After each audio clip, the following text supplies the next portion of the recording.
The end of the NFL's regular season always brings firings and hirings of head coaches, and it usually comes with some intrigue. Not this year.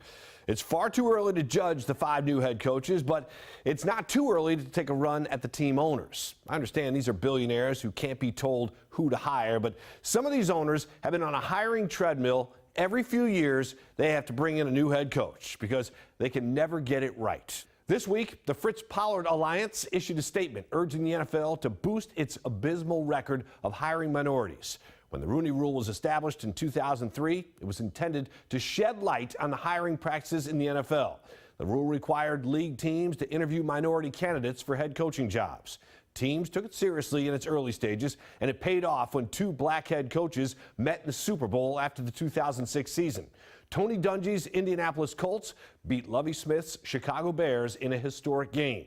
As recently as 2018, there were 8 minority head coaches in the NFL. In 2015, there were 7 minority general managers in the league. But over the years, the Rooney Rule has almost become the forgotten rule. Owners will schedule 1 interview with a minority coaching candidate, seemingly so they can check off the requirement and free themselves up to hire the coach of their choice. I have no problem with owners hiring more qualified candidates, regardless of skin color. But come on, Cleveland. Kevin Stefanski, here's a coaching candidate who was so incompetent last season as the Vikings offensive coordinator, they hired Gary Kubiak to oversee the offense this season. The New York Giants are a cornerstone franchise in the NFL. They interviewed former Seahawks defensive coordinator Chris Richard, as well as Chiefs offensive coordinator Eric Bieniemy. They brought them in the front door for appearances and led them out the back door, checking the box as if to say, okay, let's bring in the serious candidates now. Joe Judge?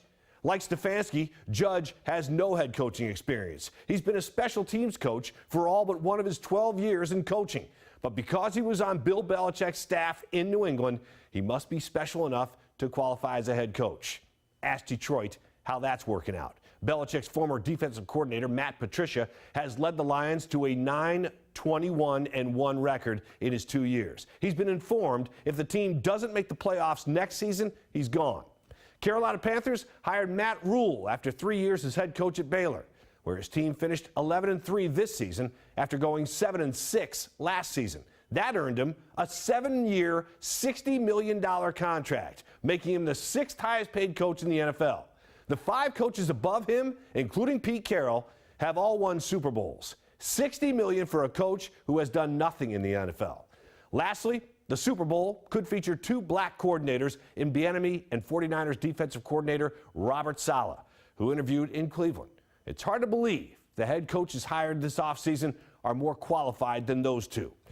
I understand taking chances on a head coach. You roll the dice, knowing the only certainty in those dice is the colors, black and white.